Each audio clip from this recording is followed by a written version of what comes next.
Mga kababayan nating seniors, kung kayo ay 60 o 65 pataas at nakatanggap na ng mga balita tungkol sa isang malaking 13,500 piso bonus na darating daw ngayong Disyembre 2025, kailangan nating pag-usapan ito ng masinsinan dahil maraming maling impormasyon ang kumakalat sa social media at Facebook groups na nagdudulot ng maling pag-asa sa ating mga matatanda. Alam ko po na napakahirap ng buhay ngayon, lalo na kung naasa lang kayo sa inyong pensyon. Ang presyo ng bigas, kuryente, tubig at gamot ay patuloy na tumataas, kaya natural lang na umasa tayo sa kahit anong tulong mula sa gobyerno. Pero bilang isang kaibigan na nagmamalasakit sa inyo, kailangan kong sabihin ang totoo. Walang kumpirmadong 13,500 piso bonus na ibibigay ng SSS o GSIS ngayong Disyembre 2025. Ang announcement na yan ay hindi totoo at kung may nakita kayong ganyang post sa Facebook o narinig sa kapitbahay, baka ito ay fake news o worst case, isang modus para magnakaw ng inyong personal information. Pero huwag mawala ng pag-asa dahil mayroon pa ring mga benepisyo na talagang makukuha ninyo ngayong December at gusto kong siguraduhin na malinaw sa inyo kung ano ang totoo, magkano ang makakatanggap ninyo at paano ninyo ito makukuha ng maayos at ligtas. Ang unang bagay na kailangan ninyong malaman ay ang tungkol sa ika-13 buwang pensyon na talagang ipinagkakaloob ng SSS at GSIS tuwing Disyembre, simula pa noong 1988. Ito ang totoong Christmas bonus na matatanggap ninyo at hindi ito bago, ito ay batas na, guaranteed at automatiko. Ang 13th month pension ay katumbas ng inyong regular monthly pension. Ibig sabihin, kung ang inyong regular na pension ay 5,000 piso bawat buwan, ang makakatanggap ninyo sa December bilang 13th month pension ay 5,000 piso din. Kung 8,500 piso ang regular ninyo, 8,500 piso din ang inyong 13th month. Kung 12,000 piso ang regular pension ninyo, 12,000 piso din ang makukuha ninyo. Walang dagdag, walang bawas, eksakto lang ang halaga ng inyong monthly pension. Ngayon, para sa mga GSIS pensioners, meron kayong maximum na 10,000 piso sa ilang mga kaso batay sa dating patakaran, pero para sa karamihan ng GSIS retirees, ang ika-13 buwan ay equal pa rin sa inyong regular monthly amount. Para sa SSS pensioners, walang maximum limit. Kung magkano ang inyong regular pension, yun ang 13th month ninyo. Kailan ninyo makukuha ang 13th month pension na ito? Based sa mga nakaraang taon at sa official announcements, ang SSS ay naglalabas ng 13th month pension sa first week of December, usually mga December 1 to December 5 para sa first batch at December 6 to December 10 para sa second batch, depende sa last digit ng inyong SSS number. Kung ang second to the last digit ng inyong SSS number ay 0, 1, 2, 3 o 4, mas maaga kayong makakakuha, usually between December 1 to 5. Kung ang digit ninyo ay 5, 6, 7, 8 o 9, ang inyong payout ay usually between December 6 to 10. Pero tandaan, kung ang araw ng release ay weekend o holiday, ang crediting ay mangyayari sa last working day before that date. Halimbawa, kung ang December 7 ay Sunday, ang inyong payout ay malamang na December 5, Friday. Para sa GSIS pensioners, ang regular pension schedule ay every 8th of the month, pero ang 13th month ay usually nire-release ng mas maaga, around December 3 to December 6, para makuha ninyo agad bago sumapit ang mga holiday expenses. Ngayon, ang mahalaga dito ay automatic ang 13th month pension. Hindi kayo kailangang mag-apply, hindi kayo kailangang pumunta sa SSS o GSIS office at hindi ninyo kailangang magbayad ng kahit sino para ma-process ito. Kung aktibo ang inyong pension account, kung regular kayong nakakakuha ng monthly pension ninyo, at kung tama ang bank details ninyo sa SSS o GSIS, automatic na i-direct credit sa inyong bank account o sa disbursement account na nakaregister sa inyo. Walang fixers, walang processing fee, at walang special release. Kung may lumapit sa inyo na nagsasabing kailangan ninyong magbayad ng 500 o 1,000 piso para ma-process ang inyong ika-13 buwang pensyon, ito ay scam. Tumakbo na agad at i-report sa pulis o sa SSS/GSIS mismo. Bukod sa 13th month pension, mayroon ding isa pang mahahalagang update na dapat ninyong malaman at ito ay ang SSS Pension Reform Program na nagsimula na noong Setyembre 2025. Ito ay hindi one-time bonus pero ito ay mas mahalaga pa kaysa bonus dahil ito ay permanent increase sa inyong monthly pension na magpapatuloy sa loob ng 3 taon. Ang SSS Pension Reform Program ay ang unang multi-year pension adjustment sa 68 taong kasaysayan ng SSS at ito ay nakatuon sa pagtulong sa lahat ng SSS pensioners, retirement, disability at survivor pensioners na makakuha ng mas mataas na monthly benefits dahil sa inflation at tumataas na cost of living. Ang increase ay nangyayari sa 3 phases, 2025, 2026 at 2027. Halimbawa, kung ang inyong current monthly pension ay 8,000 piso sa September 2025 implementation, ang inyong pension ay tumaas na to approximately 8,720 piso. Sa 2026, tataas ulit to around 9,460 piso. At sa 2027, tataas ulit to approximately 10,280 piso. Ibig sabihin, sa loob ng 3 taon, ang inyong 8,000 pisong buwan ng pensyon ay magiging 10,280 piso na mas malaki ng 2,000 piso bawat buwan sa habang buhay.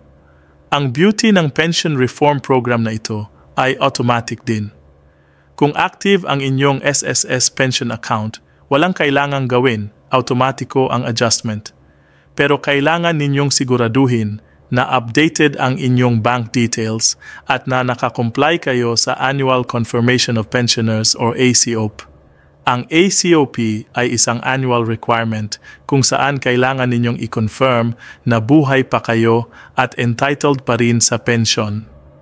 Kung hindi kayo nakakomply sa ACOP, ang inyong pension ay pwedeng masuspend temporarily. Kaya kung hindi pa kayo nakasubmit ng ACOP for this year, pumunta na agad sa nearest SSS branch o mag-submit online through My SSS portal para hindi ma-delay ang inyong pensyon at ang mga adjustments.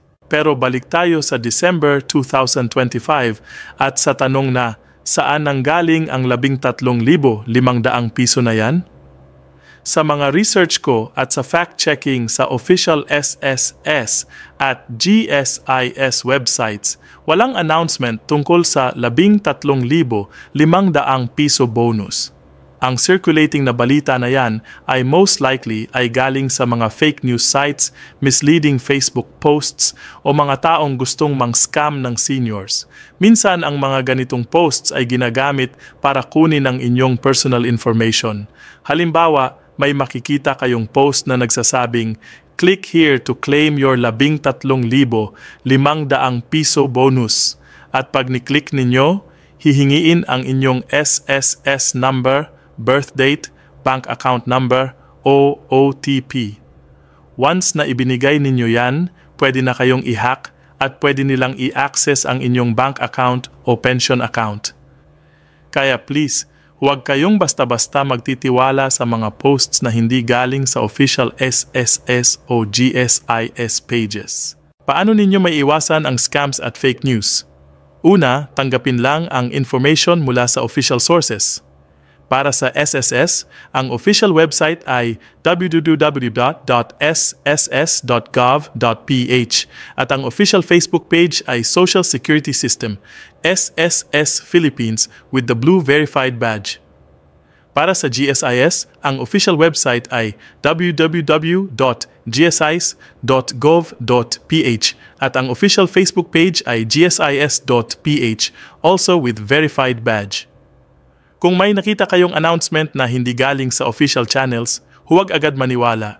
I-verify ninyo muna sa SSS hotline 8-20-06-401, GSIS hotline 888-74747 o pumunta personally sa branch para magtanong.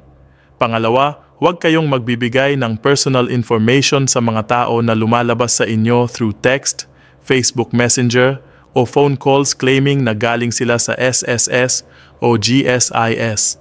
Ang tunay na SSS at GSIS representatives ay hindi humihingi ng OTP, PIN o full bank account details through text o social media. Pangatlo, kung may lumapit sa inyo na nagsasabing fixer sila at pwede nilang i-fast track ang inyong pension o bonus in exchange for bayad, ignore them, yan ay scam. Ang SSS at GSIS ay hindi nag-employ ng mga fixers at lahat ng services nila ay free. Ngayon, pag-usapan natin ang tungkol sa tax implications ng inyong 13th month pension. Ang magandang balita ay tax-exempt ang 13th month pension at ang lahat ng pension benefits mula sa SSS at GSIS. Basta ang total amount ng lahat ng bonuses na natanggap ninyo sa isang taon ay hindi lumalagpas sa 70,000 piso.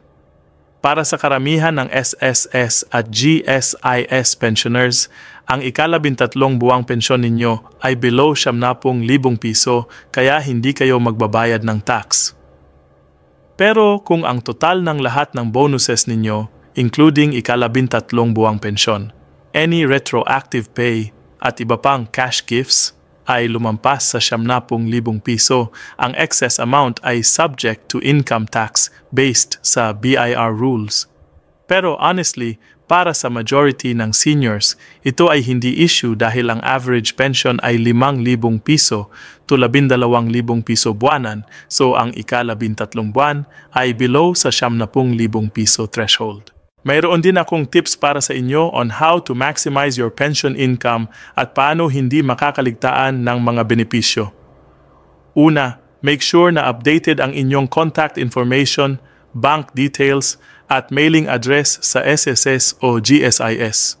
Kung lumipat kayo ng bahay o nagpalit ng bank account, immediately i-update ninyo yan sa MySSS o eGSIS mo portal o pumunta sa branch. Maraming seniors ang nawawalan ng payout dahil outdated ang bank account nila o hindi na active ang account. Pangalawa, i-check ninyo regularly ang inyong pension account online.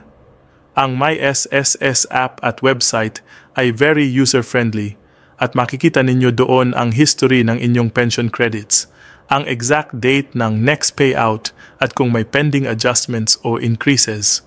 Pangatlo, kung may mga dependents kayong eligible, like dependent children na below 21 years old or children with permanent disability, make sure na nakafile kayo ng dependents pension. Ang dependents pension ay 10% ng inyong monthly pension or 250 piso, whichever is higher per dependent child, up to 5 children maximum.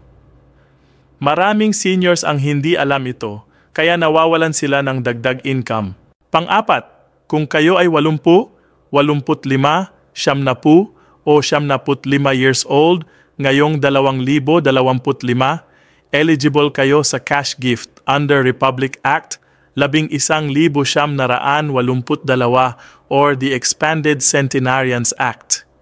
Ito ay 10,000 pisong cash gift na ibinibigay ng DSWD kada milestone birthday ninyo, 80, 85, 70, 75, at 100,000 pisong kung umabot kayo ng 100 taong gulang.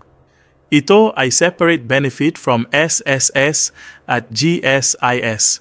At kung qualified kayo, kailangan ninyong mag-apply sa Office of Senior Citizens Affairs or OSCA sa inyong city o municipality. Maraming seniors ang hindi alam ito, kaya hindi nila nakukuha ang cash gift na entitled sila. Panglima, kung kayo ay indigent senior citizens, meaning walang regular income, walang suporta mula sa pamilya at hindi tumatanggap ng SSS o GSIS pension, pwede kayong mag-apply sa DSWD Social Pension Program na nagbibigay ng 1,000 piso monthly cash assistance. Ito ay para sa indigent seniors lang at kailangan ninyong mag-apply sa DSWD o sa OSCA sa inyong lugar. Ngayon, kung may mga tanong kayo o may problema sa inyong pensyon, ang unang dapat ninyong gawin ay mag-check ng inyong online account.